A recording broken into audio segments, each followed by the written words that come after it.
Assalamualaikum warahmatullahi wabarakatuh. Innal hamdalillah nahmaduhu wa nasta'inuhu wa nastaghfiruh wa na'udzu billahi min shururi anfusina wa min sayyiati a'malina may yahdihillahu fala mudilla lahu wa may yudlil fala hadiya lahu. Asyhadu an la ilaha illallah wahdahu la syarika lahu wa asyhadu anna Muhammadan abduhu wa rasuluh. Allahumma shalli wa sallim wa barik ala Muhammadin wa ala alihi wa sallam ajma'in. Amma ba'd.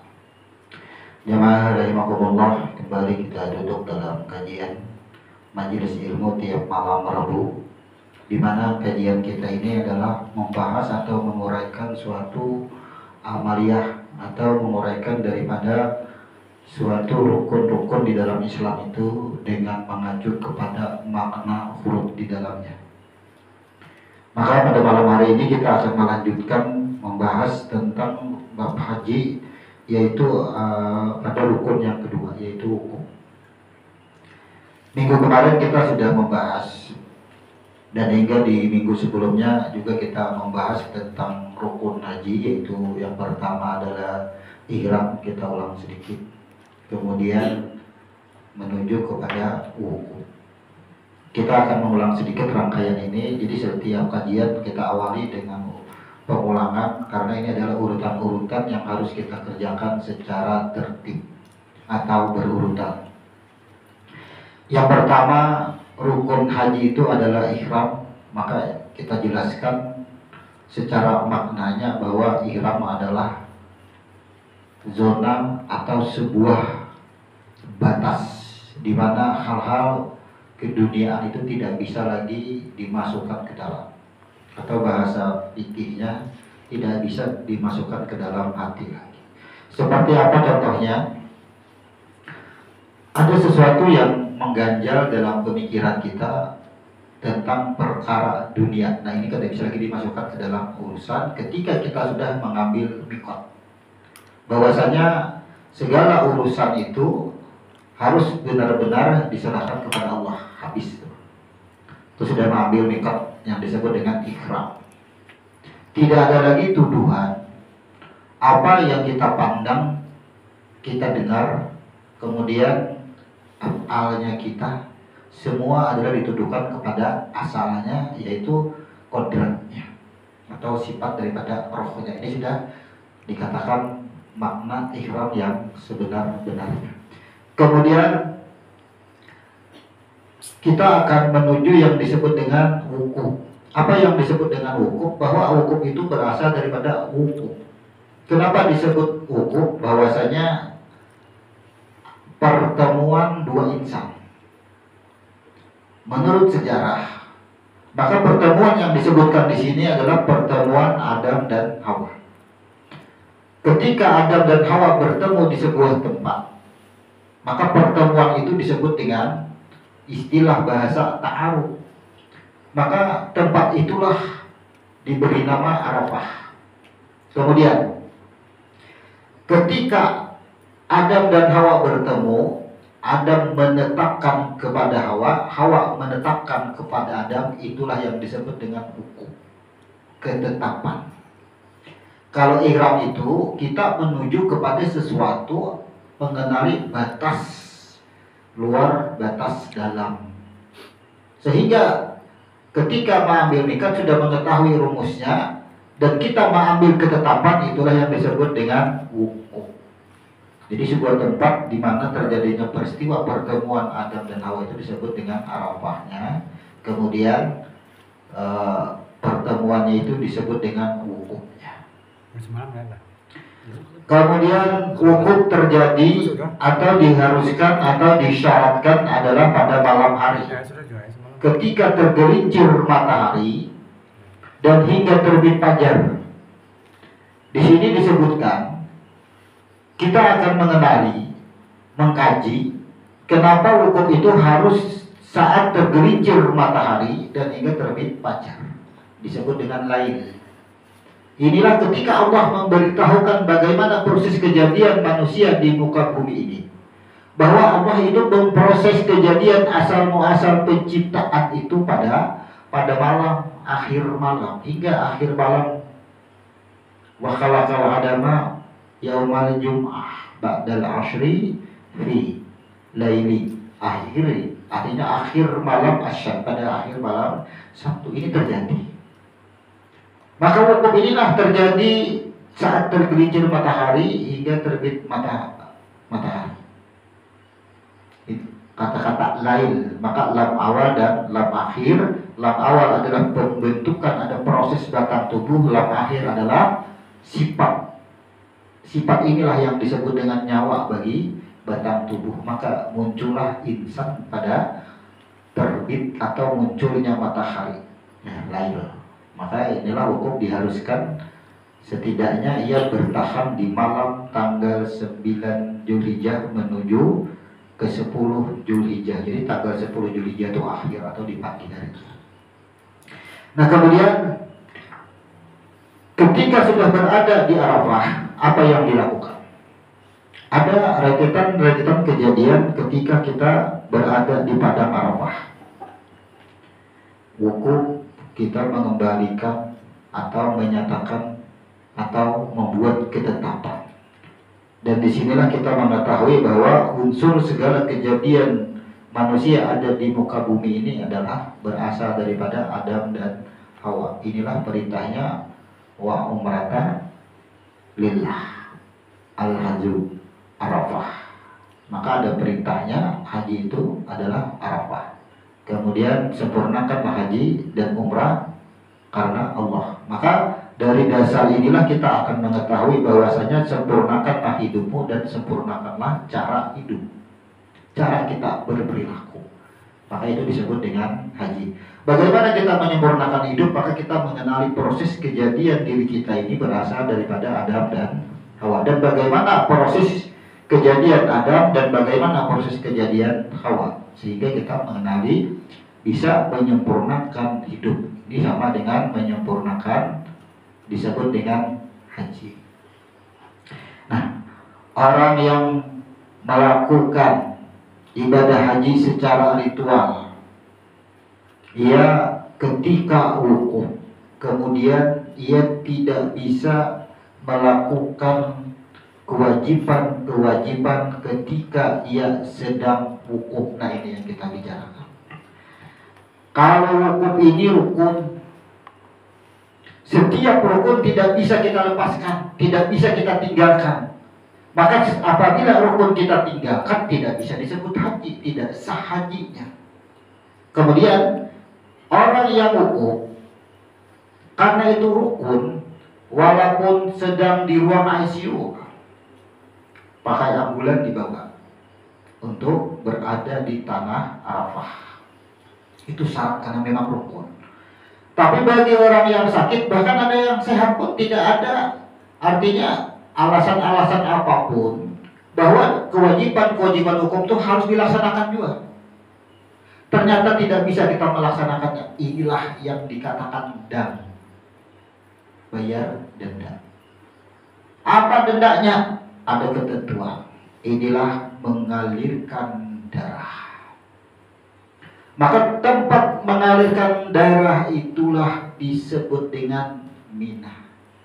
Makanya kan setelah kita wukuf itu nanti bermalam di Mina. Dan melontar jumrah pun adalah tempatnya berada pada Musdalifah dan Mina.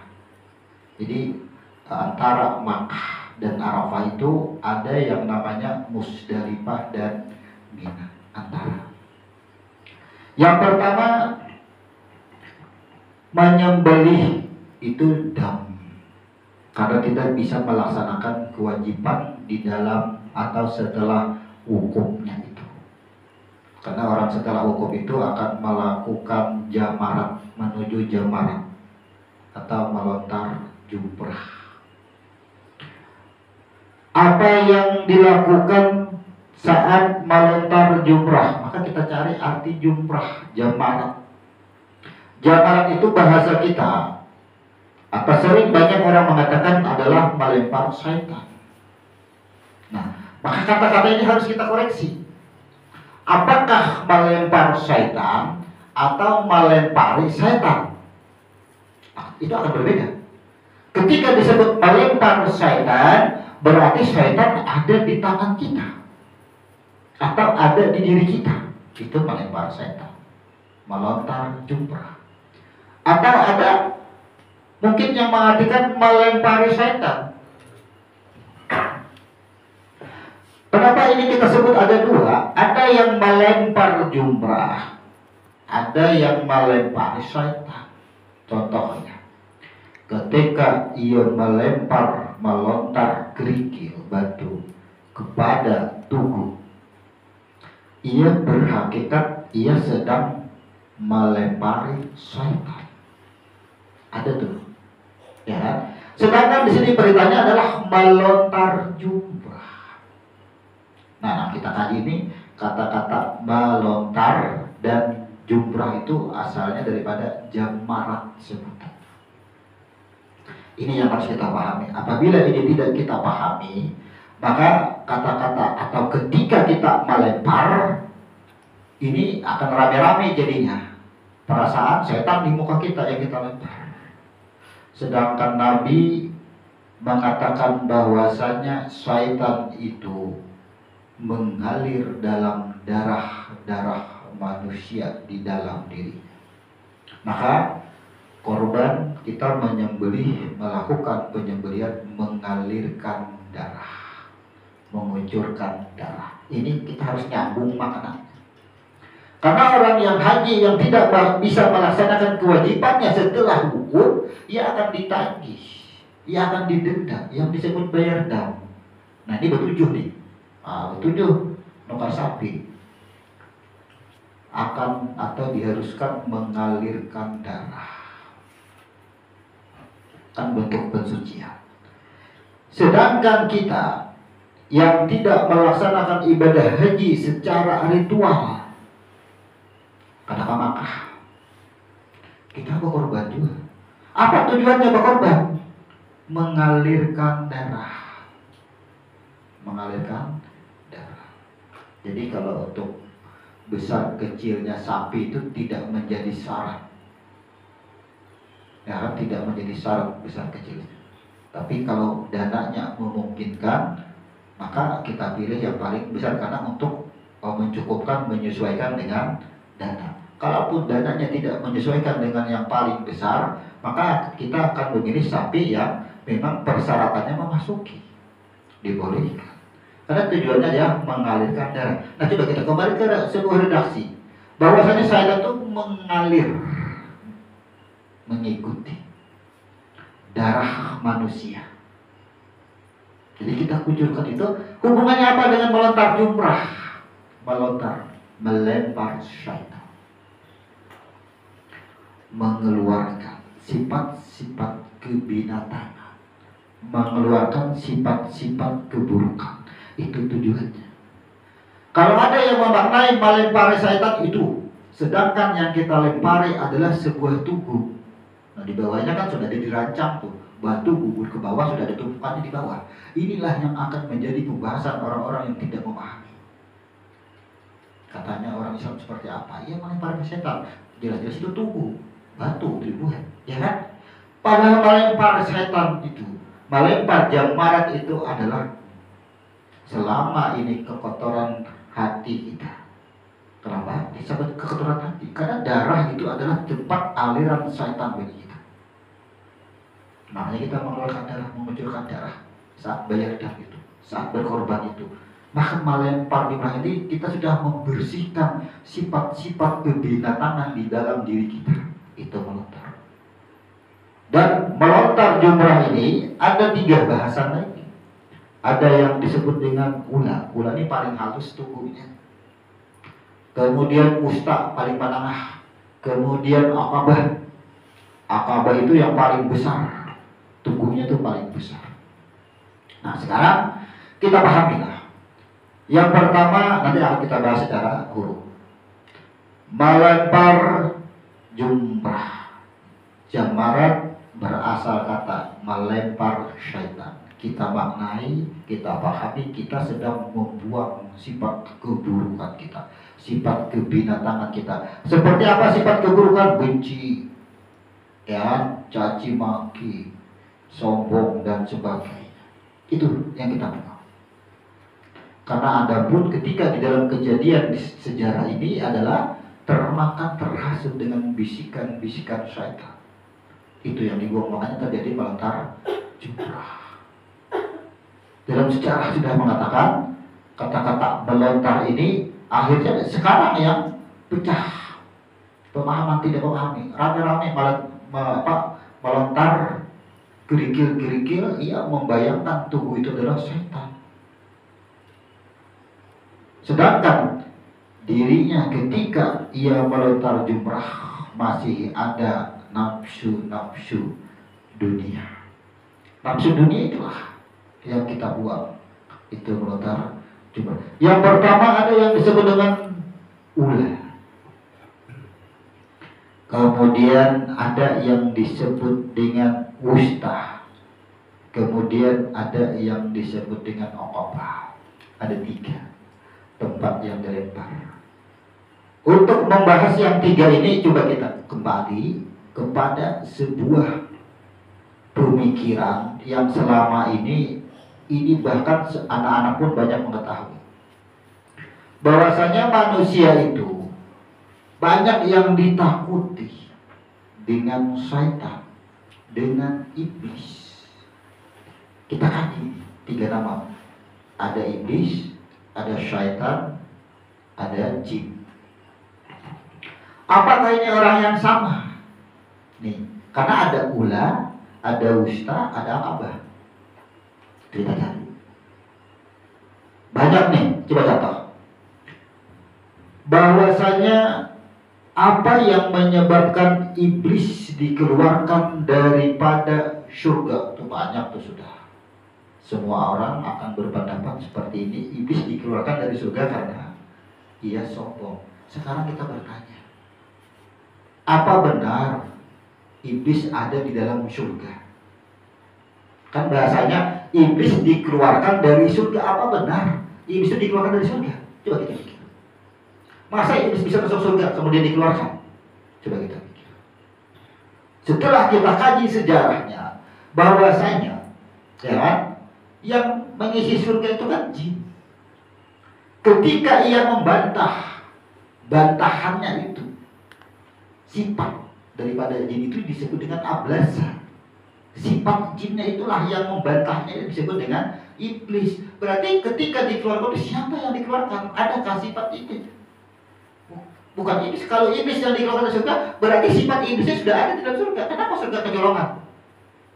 Nah, yang kita bahas ini adalah ketika jin ini membantah, ia memunculkan sifat kebinatangan, sifat keiblis, ia dikeluarkan dari surga.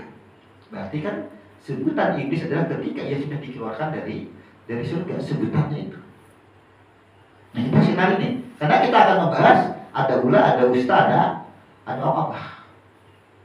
Ini dulu yang kita pahami dahulu ini. Melontarnya dengan 7 batu kerikil.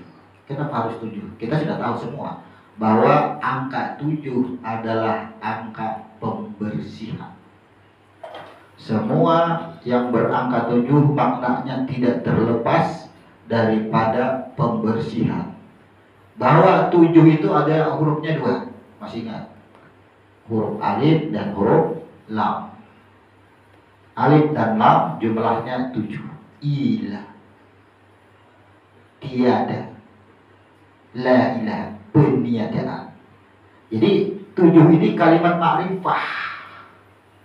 La, tiada.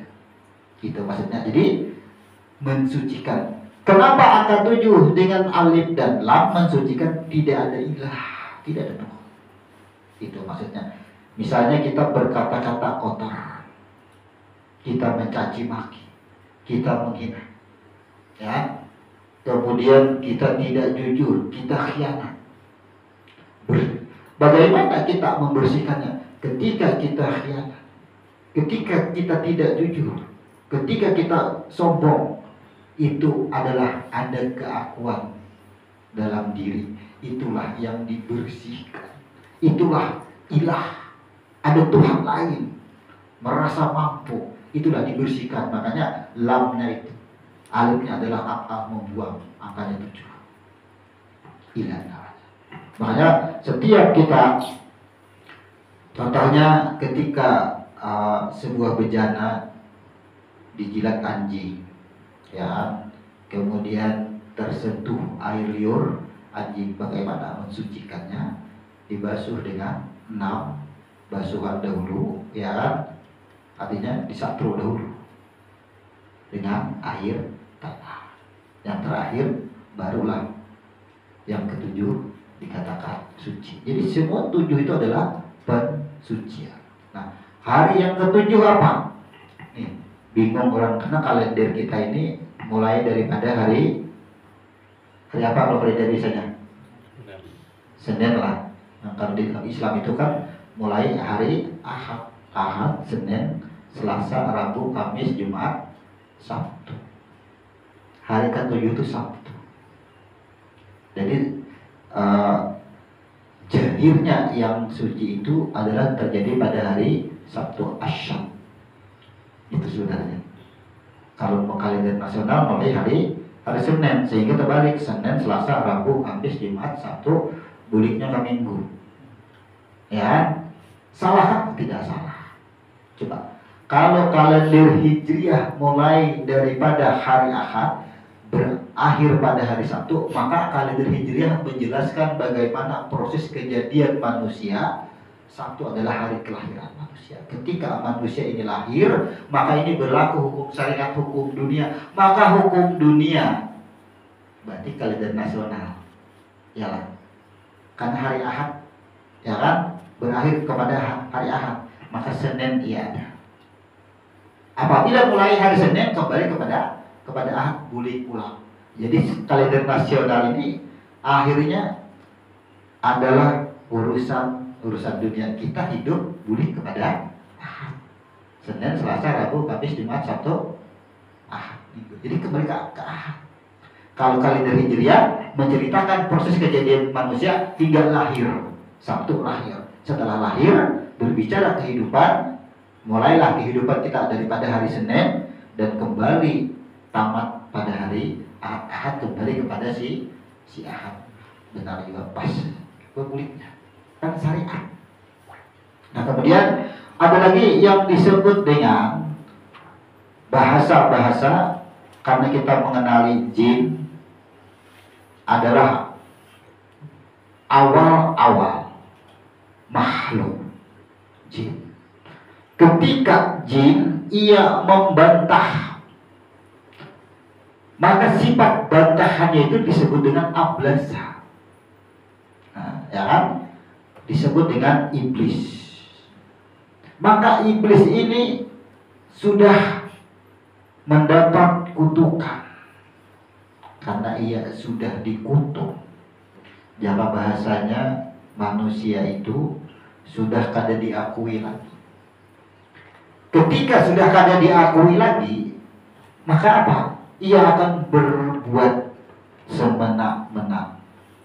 Nah, yang berbuat semena-menanya inilah yang disebut dengan syaitan. Makanya kalau orang ada yang tidak baik, buruk, disebut dengan hawa nafsu syaitan.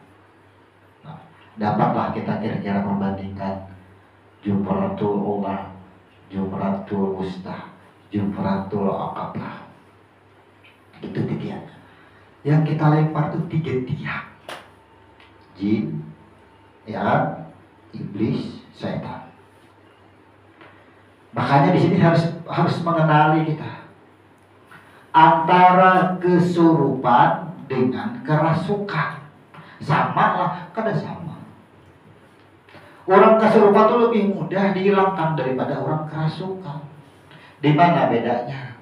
Contoh, kalau orang kerasukan ini biasanya orang ini depresi berat, ia pemikir, itu mudah kerasukan. Ia pemikir, daya khayalnya tinggi, mudah kerasukan. Daya khayalnya tinggi. Tapi orang yang kesurupan itu ia tidak berpikir, ia tidak menghayal, tapi mudah kesurupan. Apa penyebabnya? Contoh, kalau melihat darah, orang ini kan bisa darah, bila melihat darah siu. Nah, kesurupan. Apakah orang itu pernah menghayal tentang keinginan sesuatu? Kan bisa. Tapi kalau seseorang tuh khayalannya tinggi akan sesuatu kadang tak kabul, mudah dirasuki. Kenapa? Karena jiwanya diisi dengan khayalan-khayalan, mengalirnya darah masuklah, lalu kerasukan. Bedakan. Jadi kalau ingin kita bertemu dengan orang, apakah orang ini kerasukan, apa kesurupan? Kita lebih dahulu. Ya beda. Kalau kesurupan itu bahasa Banjarnya apa? Lama hulu. Artinya orang ini kada kuat, kada tahan berpikir.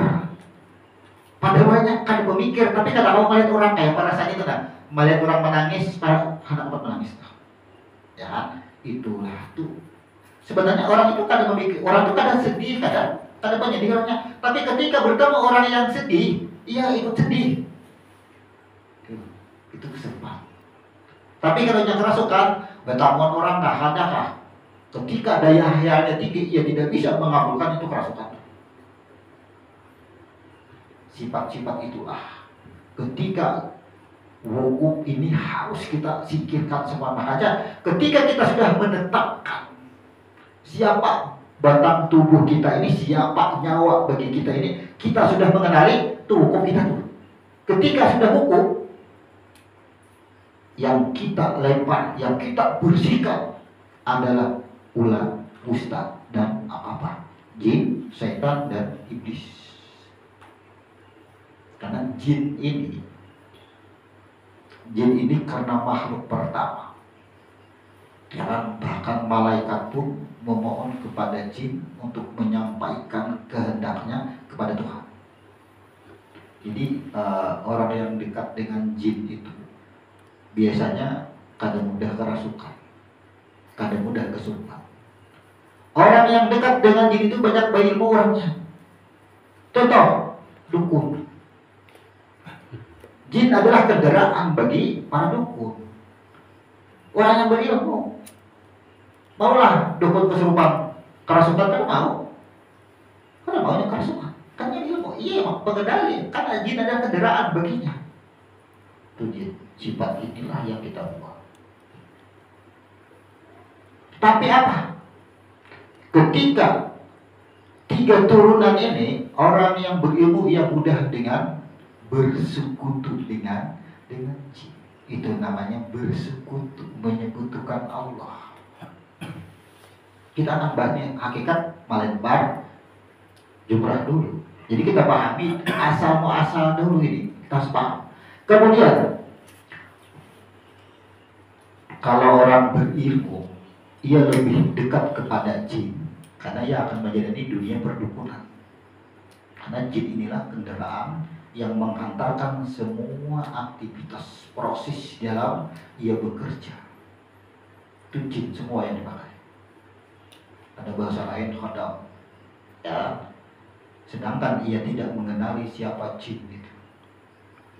Nah kemudian bagi yang daya khayalnya tinggi, ia lebih suka berteman dengan iblis. Dibaca.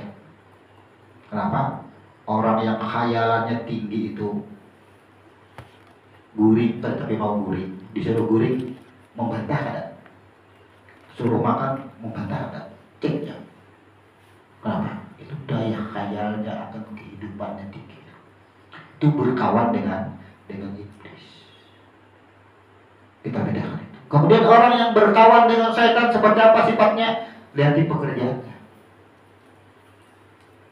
Suka minuman keras, perzinahan, hal-hal yang dilarang.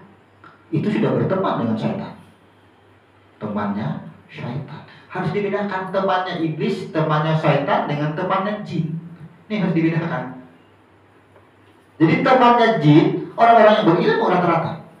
Orang-orang yang menyalahgunakan ilmu. Itu teman-temannya jin. Tapi teman-temannya iblis, itu orang-orang yang membangkang. Kadang-kadang kita tak mau setannya ya. Disuruh kalau mau setannya. Bukan setan, iblis. Karena yang membantahnya hanya iblis. Tapi kalau setannya sudah berbuat, hawa nafsu setan itu sudah berbuat. Itu hakikatnya. Sifat inilah yang harus kita buat. Melontar jumrah.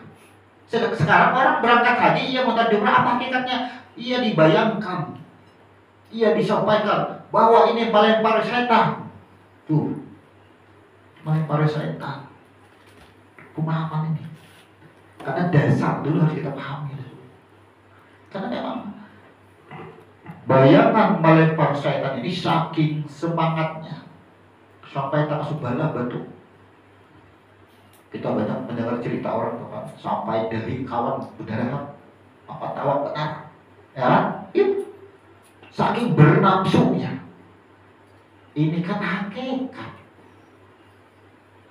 Hakikat itu disertai dengan nafsu amarah kita dengan setan. Bagaimana? Melempari setan, tapi kita melempari dengan nafsu setan. Terasa tuh, ya kan? Udah santai aja mainnya. Hakikat gerakan kita ini adalah membuang nafsu-nafsu buruk. Orang yang berilmu tidak sadar kadang-kadang berteman dengan jin. Orang yang membantah, ia merasa pintar, merasa berilmu. Sehingga kita dari 3 sifat ini bisa sudah mencermin sendiri dan mencerminkan kepada yang lain. Kebanyakan di masyarakat itu kan 2 aja. Kalau ada pengikut iblis, pengikut syaitan. Apa bedanya pengikut iblis dan pengikut syaitan? Kita sudah mengenali. Kalau pengikut iblis itu pembangkang rata-rata orang. Kalau pengikut syaitan itu yang sering berbuat onar, itu pengikut syaitan. Yang dikatakan ketika orang mabuk iblis ini bukan, ya setan. Kadang-kadang kita tertukar karena tidak memahami konteks pada konteksnya itu yang harus kita pahami dulu. Sehingga kita akan memahami bagaimana apa yang disebut dengan melontar ini. Nah sekarang kita kaji kata-kata jumrah itu adalah jamarat. Kita pahami dulu. Ada yang disebut dengan jamarat. Hurufnya ada banyak. Al-jamarat sebenarnya lah.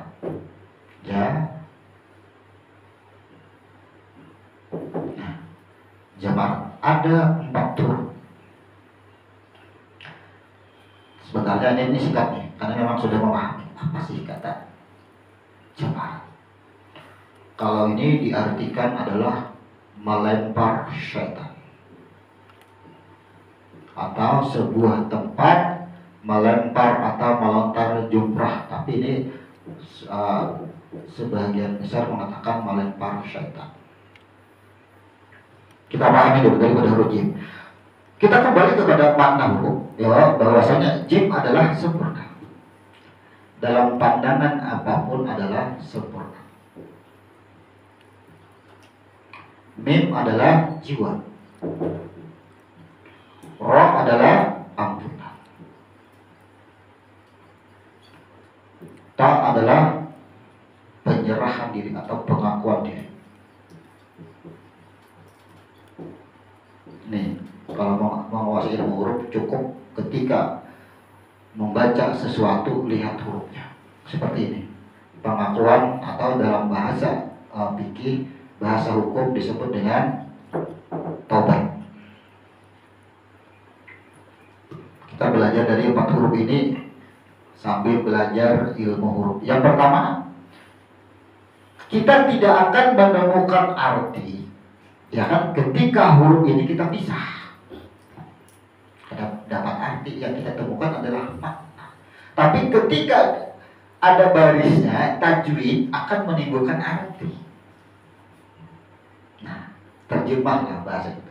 Sekarang ya marilah kita menyimpulkan kepada makna dahulu, bahwa jamarat artinya sempurna, jiwa, ampunan, pengakuan diri. Ini kan ada istilah bahasa rangkaian kata. Bagaimana kita merangkai kata ini sambil belajar di huruf? Bagaimana merangkai kata ketika kita memecah makna ini? Kalau kita rangkai seperti apa katanya? pengakuan diri, ya, pengakuan diri atau ampunan diri adalah jiwa yang sempurna. Atau sempurnanya diri adalah jiwa yang mendapatkan ampunan. Sempurnanya diri adalah jiwa yang mendapatkan ampunan. Sempurnanya diri. Pengakuan diri besar dirinya. Rangkaian kata. Nah, di dalam terjemah akhirnya ini dibolak-balik. Inti daripada makna huruf ini adalah sempurnanya jiwa seseorang itu adalah ketika ia mendapatkan ampunan, kemudian ia berserah diri, ia tidak memandang kepada bentuk nama dan rupa. Nah, di dalam kaidah fikihnya ada yang disebut dengan jamarat. Nah, lalulah kita sambung jamaratnya ini. Sambunglah jamarat. Lalu artinya melempar syaitan. Sedangkan di sini tidak didapatkan makna syaitan. Ya, ada didapatkan makna syaitan di sini. Bagaimana kita ketika tertipu dengan bahasa terjemah? Inilah pentingnya ilmu alat nahwu syaraf. Kalau orang di pondok itu kan harus belajar nahwu syaraf. Ia akan baca terjemah. Ia tidak mengenali dengan makna hurufnya. Tapi kalau sudah mengenali makna hurufnya, nahwu syaraf akan bisa bertindak. Bahwa kata-kata jamarat adalah seseorang yang mendapatkan apa? Setiap yang membuat pengakuan, setiap yang bertobat, yang pasti diampuni. Pasti jiwanya adalah sempurna. Sekarang diartikan jamarat, melempar syaitan. Sekarang adanya bahwa setiap diri itu atau setiap jiwa itu dalam pandangannya, maka ini sasarannya adalah kepada huruf jim. Itu. Bahwa setiap diri itu adalah sempurna. Setiap jiwa itu harus sempurna, harus keadaan harus sempurna. Makanya melempar jumrah. Lalu berubah ini jumrah, ya kan? Nah, jumrah. Berubah dari jumrah. Takmar buta. Melempar jumrah, ya kan? Asal katanya daripada jamarat. Jumrata. Asal katanya jamarat. Kita yang melaksanakan ibadah haji secara ritual nih, yang digawi melontar jumrah. Apa yang dimaksud dengan melontar jumrah? Kita mengetahui asal diri kita. Di sini aja perbedaannya. Ketika kita sudah mengetahui asal kejadian diri kita, dari mana asalnya, maka haknya inilah ia akan berserah diri. Makanya berasal dari kata jamarat. Maka konsekuensinya setiap jiwa adalah jamarat. Apabila kehidupan kita huruf jim nena, ya, menuduh nasi yang mengenyangkan nih, nenang dilempar, itu maksudnya jamarat. Karena rumus hidup itu harus jamarat. Apabila dilanggar, tidak dipakai, ini dilempar. Buanglah sifat yang membangkang, karena yang membangkang itulah itu kata-kata jamaratnya itu. Nah sekarang ada yang disebut, yang pertama dulu, melontar yang paling besar itu ada yang disebut dengan aqabah. Aqabah itu kalau kita cek daerahnya itu berada di mana? Itu adalah sebuah desa yang ada di Palestina. Aqabah. Nah sekarang kita kaji Aqabah.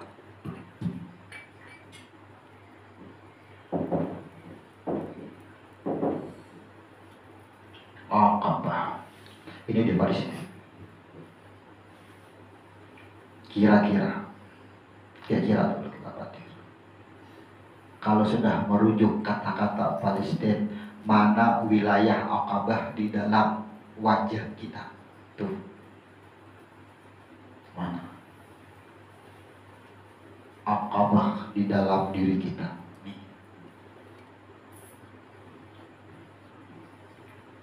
Pada persaksian kita. Berarti ada pada otak kita. Orang yang tidak kembali kepada persaksian, ada tahunya asalnya dari mana? Adalah berpengaruh kepada kejiwaannya.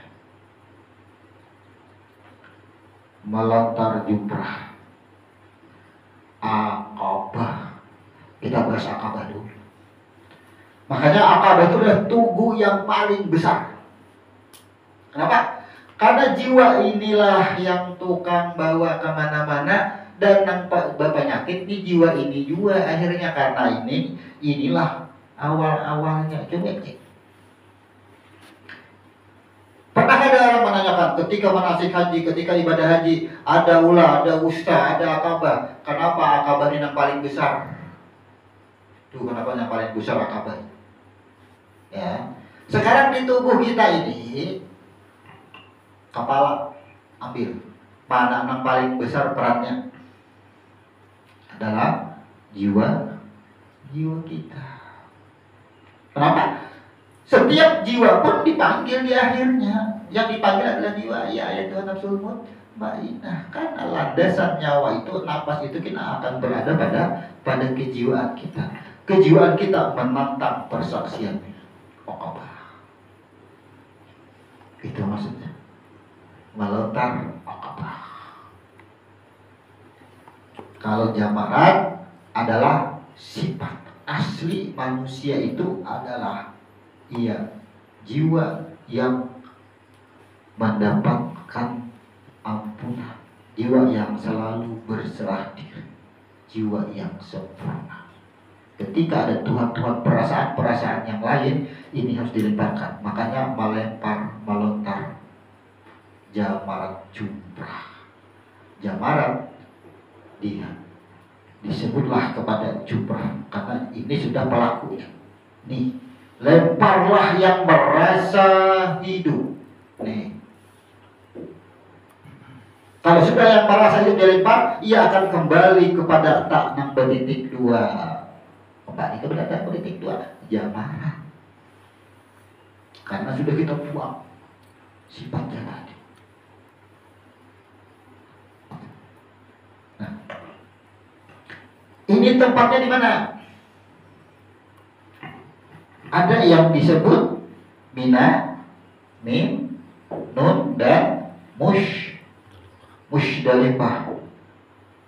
Musdalifah. Tawar butar kolam. Kan ada huruf sinnya. Cek jadi kolam. Bukan sin. Musdalifah. Jadi Mina. Cek nama daerah dan tempat daerah pelemparan jumrah. Di Mina tempat dialirkannya aliran darah. Orang bayar dam. Nabi mengatakan bahwa syaitan mengalir dalam darah-darah manusia di dalam tubuhnya. Nah, makanya melempar ini antara wadahnya itu antara Mina dan Musdalifah. Makanya kita bermalam di Mina dan Musdalifah 11, 12, 13. Nanti kita akan bahas nafar awal, nafar sani di minggu-minggu berikutnya. Nah, kita bahas dulu. Mina ini tempat dialirkannya darah, disebut dengan Mina.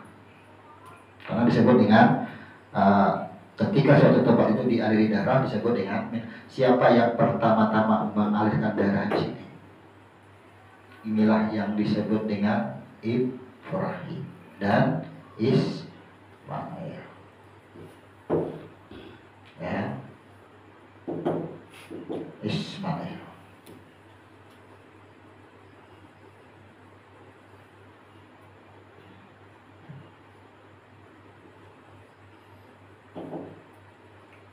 Ismail. Nah, ini kejadian awal sejarah Ibrahim dengan Ismail di Dimina. Penyembah, tempat mengalihkan darah. Nah, sekarang kita berkorban menyembelih. Tujuan kita berkorban, tujuan kita menyembelih mengalirkan darah. Di mana letak mengalirkan darah awal-awal terjadi? Mim dan nun. Pecahkan dari rumusnya. Jiwa dan nur. Ini siapa berkorban? Kita itu jangan tertipu dengan penamaan tempat. Mim dan nama Mina itu diberi karena ia menumpahkan darah di situ. Wahai anakku, aku bermimpi menyembelih engkau. 3 malam berturut-turut. Apabila ini petunjuk dari Tuhan, petunjuk dari yang menciptakan kita, silahkan lakukan ya Abu. Inilah bahwasanya kalau kita tidak berada pada asal kita, bahwa jiwa kita ini berasal daripada nurnya, adakah yang mampu mengalirkan darah? Kan ada keakuan nih kita, harta kita apa semuanya. Ada kita, ada keakuan. Kemarin ada yang bertanya ketika di Quran, karena kita membahas ini. Ini kan membahas pada jiwa dan nur pada asal. Karena diri itu semua diri manusia yang bernyawa. Berarti banyak ada manusia yang bernyawa juga. Ya, tapi yang kita bicarakan adalah an-nas. Berakhir hidupnya itu pada huruf mim dan nun, mengantarkan mim dan nun, di mana dasarnya buka Al-Fatihah. Huruf akhirnya apa semuanya? Tidak lepas daripada huruf mim dan nun. Baca aja Al-Fatihah. Bahwa ini tandanya bahwasanya tidak ada lagi yang lain. Jiwa yang berperan. Makanya akabah ya ini paling besar. Cek aja. Secara syariat, secara ritual, melontar jumrah akabah itu mana tubuhnya paling mana tubuhnya tuh. Oh, kota mana tubuhnya tuh. Kalau di kota lagi lepas. Tapi kalau ulah paling halus. Tapi kalau ustaz nang panangah, inilah sebutannya jin, iblis, syaitan. Itu. Nah sekarang ada yang bertanya, kalau mengkaji secara ilmu aliran darah ini berarti membuang sifat-sifat syaitan, sifat-sifat kebinatangan. Berkorban sama, tasmiyah pun sama, hakikat sama. Nah sekarang ada syariat yang menentang. Aku jadi hutang, mana yang diutamakan, korban apa bayar hutang? Sekarang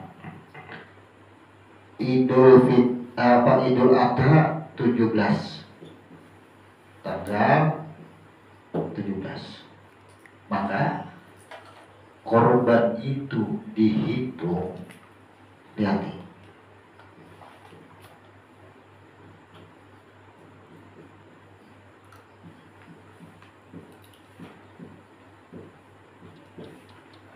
Nah,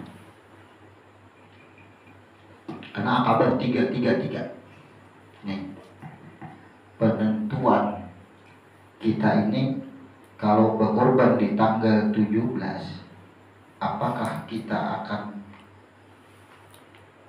celaka di tanggal 14, tanggal 15 dan tanggal 16, ataukah ketika kita berkorban tanggal 17 ini, tanggal 18 sekali hidup lagi, tanggal 19, tanggal 20. Kita yang memperhitungkan. Aku juga bisi hutang. Sekarang hutangnya itu contoh Kalau nilai korban 500 misalnya, ini misal, karena kita harus praktik dunia. Kalau kita misalnya 500, sedangkan BIC hutang 10 juta. Di tanggal 14 kita BIC duit 2 juta. Misal. Pertanyaannya, bayar hutang dulu atau korban dulu? Duitnya saya.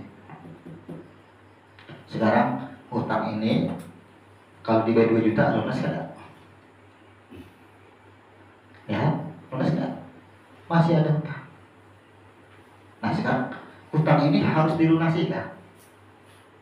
Apa harus dilunasi sekarang? Ternyata ada longgar waktu. Atau ini bentuknya cicilan? Berapa cicilannya? Misal, hitung di situ. Itulah kelebihan ketika yang ini dimasukkan ke sini 1 juta, sisa 1 juta. Yang 500 makan, yang 500 korban. Bagaimana kita menangani urusan? Kita pribadi sudah menjelaskannya. Kita ada keperluan. Mana yang didahulukan antara korban dengan keperluan hidup kita? Setiap orang berangkat haji bermodal seorang dahulu. Ya Tuhan, kuundang ini. Wani kada keluar duit dahulu. Tapi bilanya wani keluar duit dahulu. Setelahnya datang lawan aku kosan muih kulitnya. Berapa yang habisnya? Aku ganti. Kan itu modal dahulu. Nah, kita yakin. Harus yakin. Ketika kita ada keperluan, kita abaikan keperluan kita di sini, kita berkorban di sini, maka kita yakin ada gantinya, ini pun akan terlaksana. Tapi kalau kita batalkan ini, kita laksanakan, adakan ini, bisa nggak berkorban lagi ke sini? Cek ya. Rumus kita. Kita mencoba memberanikan diri. Kenapa bahasa dengan memberanikan diri itu adalah ketika kita mengimani sesuatu, meyakini sesuatu, harus ada praktek. Berarti kita menunjukkan. Karena yang kita tunjukkan itu bukan keberanian kita, janji Allah. Setiap orang yang diundang, apakah korban bukan undangan?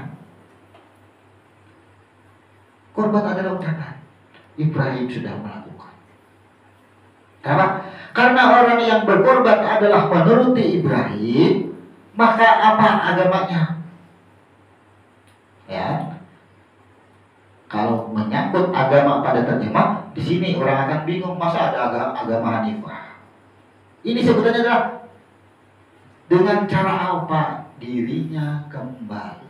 Sekarang orang kembali dengan cara Islam, tapi Ibrahim dengan cara Hanifah.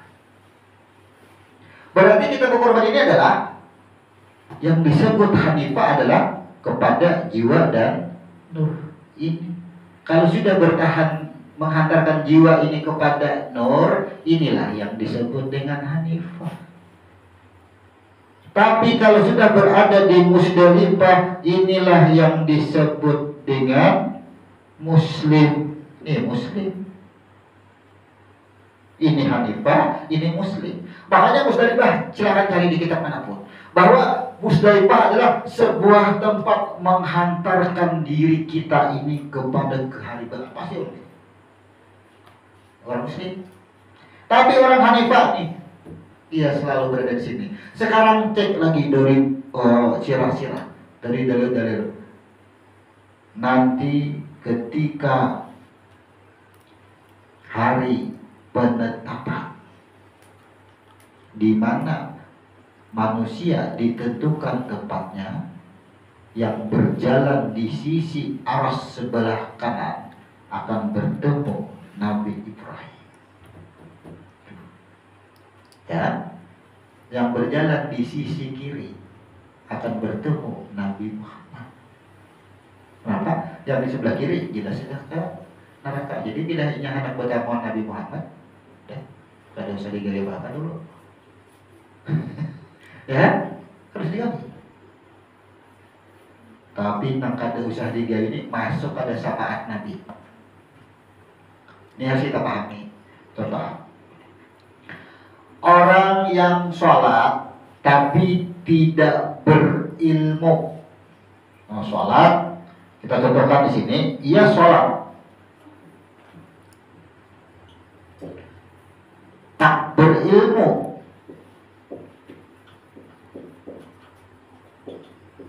nol, ya kan? Ilmu tidak sholat, ya kan?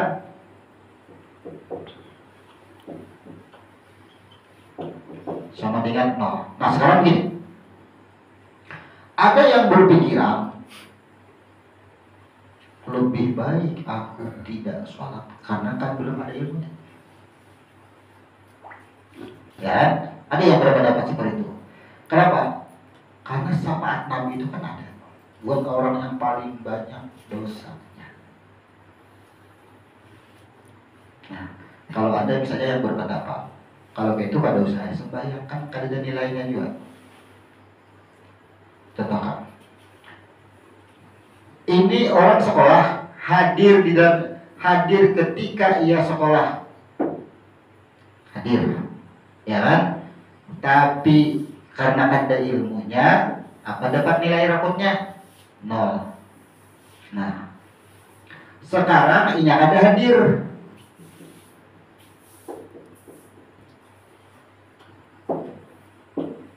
kira-kira biasanya kanak-kanak nang kada sekolah mau bolos, apa risikonya biasanya?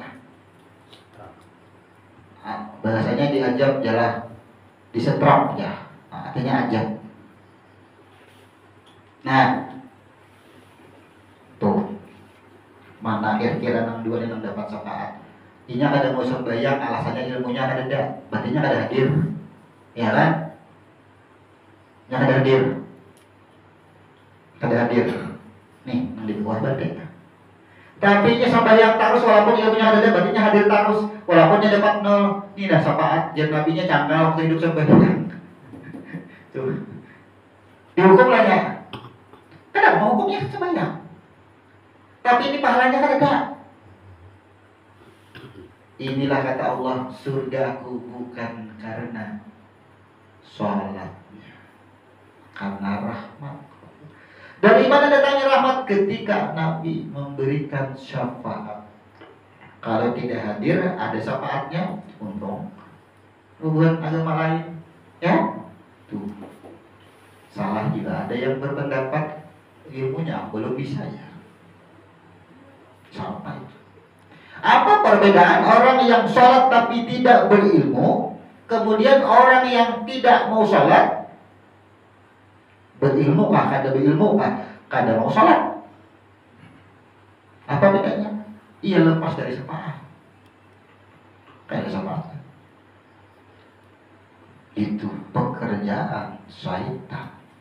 Jadi yang kada hadir inilah syaitan. Syaitan di mana adanya? Udah sah. Sedangkan yang hadir, ini posisinya nol, kada membawa apa-apa. Inilah nantinya syafaat. Tuh. Dan karena umat ini, sekarang kita memilih. Ini korban nih. Ya, kita berkorban. Kita sudah kada menentukan sini. Udah. Mau di mana lah korban. Tujuan berkorban itu mengalirkan darah, bukan merebutkan dagingnya. Tuh, ada banyak korban ini yang harus kita bersihkan, berabut daging, berabut betis, berabut kepala di mana-mana. Baru berkorban sudah memasak. Berkorban lagi kira-kira. Belum lagi berkorban, sudah memasak pada hulu. Sedangkan letak korban adalah pada mengalirkan darah pada membersihkan jiwa kita, menghantarkan jiwa kita kepada nurnya. Kalau masih ada embel-embel mengharapkan daging, kada sampai kepada huruf nun. Ini kada sampai. Mengalirkan darah itu menyampaikan kita apabila aliran darah ini membuang semua ulah, ustaz dan akabah, sampailah diri kita di sini. Sekarang ada nafsu dagingnya. nafsu batisnya, kepalanya, kayak apa? Anak masuk ke dalam sini, terhalang jiwanya dengan batis sapi. Tuh. Ini yang perlu kita sampaikan. Makanya berkorban itu boleh. Maka sapi antar ke ujung negara sana, antar sana, ada pada gitu. Ya, tapi kan ya, Nabi merintahkan makan sebahagian dari. Apakah tadi kita mengatakan kada boleh makan daging? Yang jadi permasalahan itu kan mengkhawatirkan pembagian dagingnya, mempermasalahkan jumlah pembagian dagingnya, bermasalah. Ini harus kita bersihkan. Wah, aku banyak, aku harus 2 kilo, aku harus 5 kilo. Baru. Biarlah panitia yang mengatur. Tidak ada niat nih korban. Bila sudah nih korban, maka jiwa kita ini seolah-olah dibawa ke titik nun. Nih korban, dia kita korban. Sampai, jadi korban itu tuh sampai kan dan huruf nun kira-kira di situ. Ya. Kalau nya kada sampai juga, nah, inilah orang muslim Musdalifah berproses lagi di situ. Bagaimana Allah itu membersihkan setiap jiwa itu, dihadirkannya Mina, dihadirkannya Musdalifah.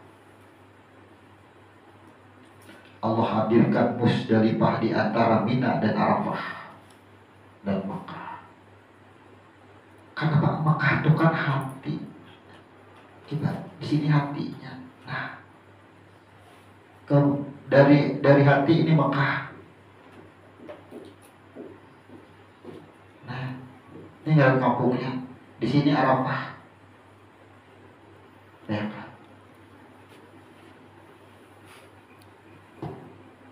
Jadi kenapa dari Mekah, dari hati menuju Musdalifah? Ini dari hati menuju kepada badan, dari badan menuju kepada Mina, menuju kepada asal kita. Bulik bahasa. Jadi hati adalah merujukkan kepada, karena begitu roh masuk, ya, kemudian badanlah yang tampak, maka hati memadai badan, bulik asal. Tapi kalau langsung ke sini, maka 2 cabang jiwa dulu pikir. Perjalanan hidup kita, Allah memberikan berita kita melalui kurban, melalui haji, melalui melontar jumrah, jamarat dan akabah, ula dan wusta. Nah, ini kan orang akabah di mana?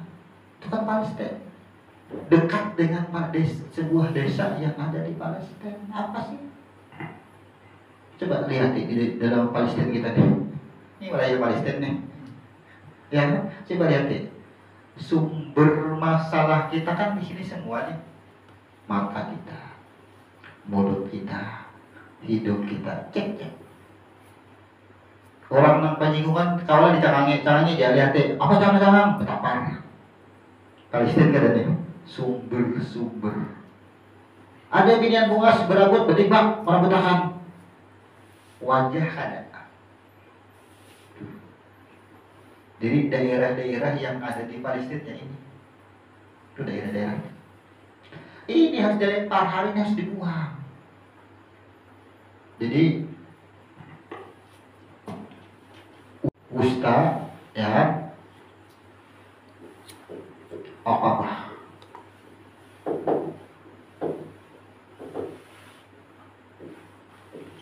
Nah, kalau ada mati akan ula, wusta, Aqabah. Nih kepala berarti ini bagian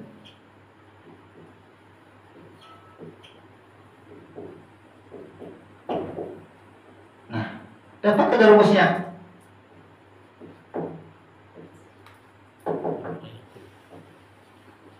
Ya, belajar ya. Tatap tiga. Kenapa kita ada mengkaji daripada penamaan dan penjumlahan di dalam agama itu? Ada melontar 3 jumrah, 1 jumrah ada 7, ya kan? Di dalam diri, kepala, badan, kaki. Kun fayakun. Innama amruhu iza arada. Ya, sesungguhnya, ya, nang menyerahkan urusannya, menyerahkan diri, caranya nang menenang diserahkan dirinya, ya, nyerahkan diri. Ayyaku lallahu kun fayakun. Karena kita sudah menyerahkan kepala, awak, lawannya kun fayakun. Ya, karena kita memang diserahkan. Tidak keluar daripada 3 rumus. Kita ini benar-benar mengkaji setiap huruf, bahkan setiap kalimat. Ya kan, setiap huruf, setiap kalimat ada penentuan jumlah. Melontar 3 jumlah. Nah, ini kita kejar nih. Siapa 3 jumlah dan siapa yang 3 itu? Siapa yang 3, siapa yang jumlah? Itu yang kita kaji. Tadi ada 3 nih. Siapa yang 3? Ula, usta, dan akabah. Sumber-sumber inilah. Latih ya. Nih akabah. Nih jin. Nih pasamaannya iblis. Ini apa? Syaitan. Ada rumusnya.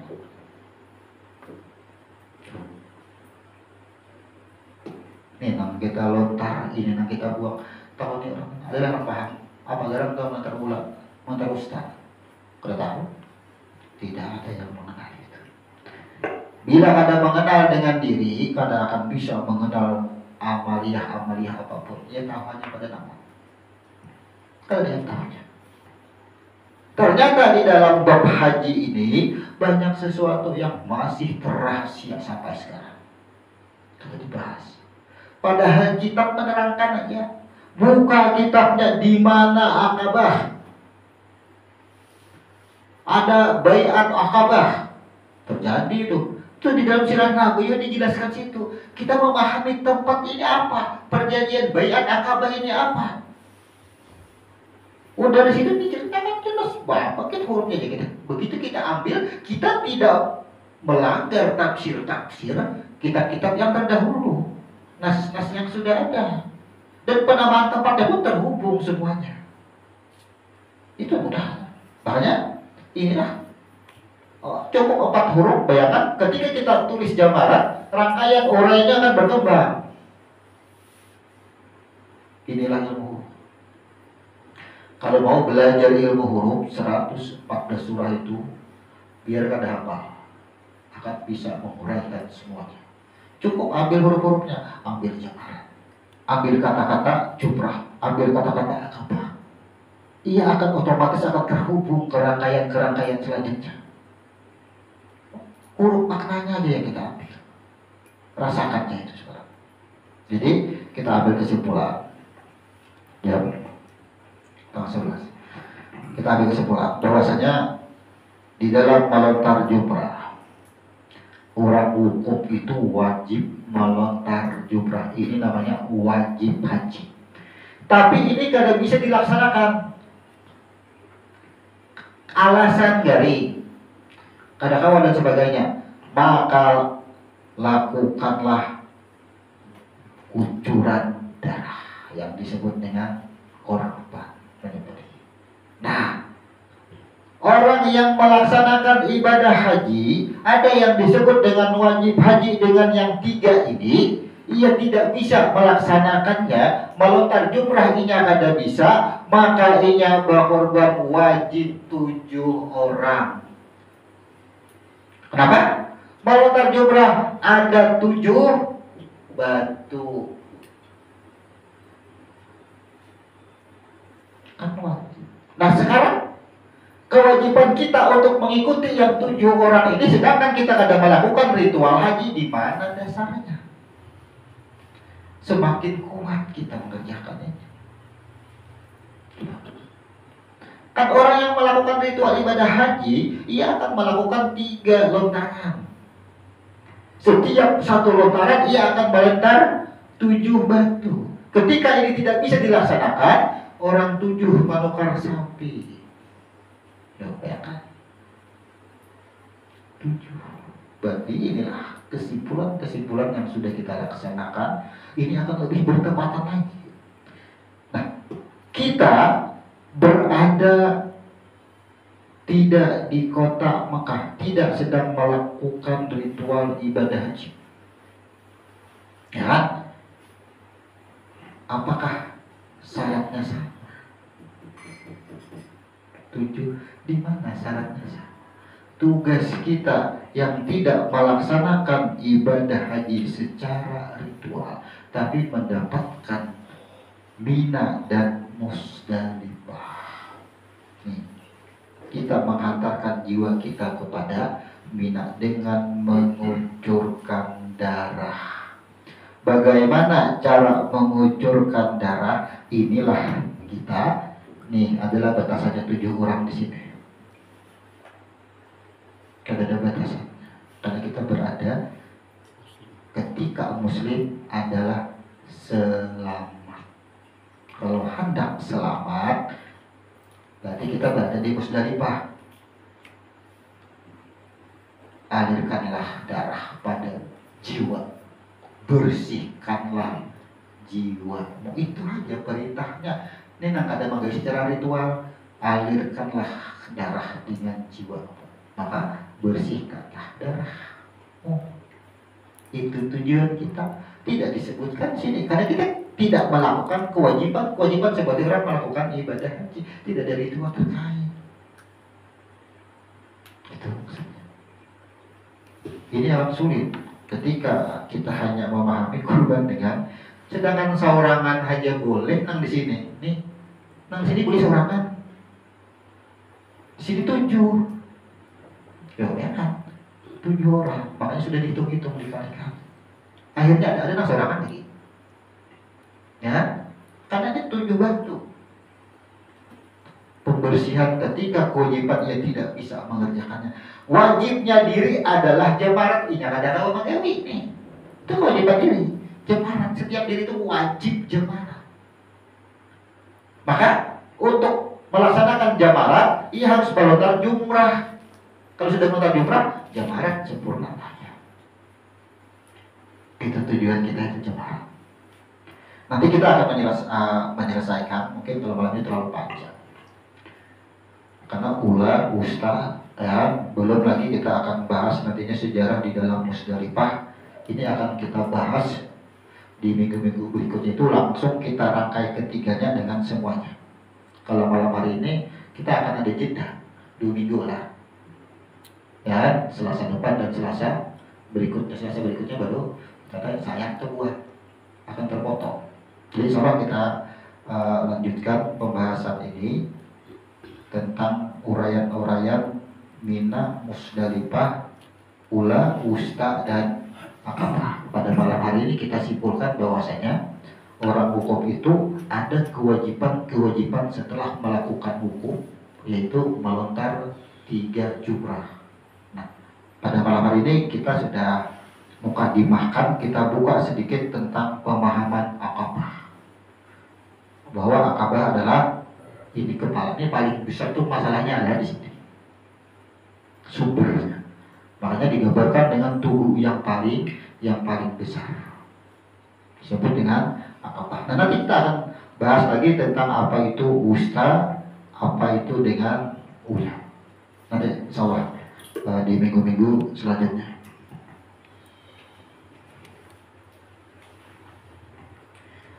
Allahumma wa bihamdika asyhadu an la ilaha illa anta astaghfiruka wa atubu ilaik. Assalamualaikum warahmatullahi wabarakatuh.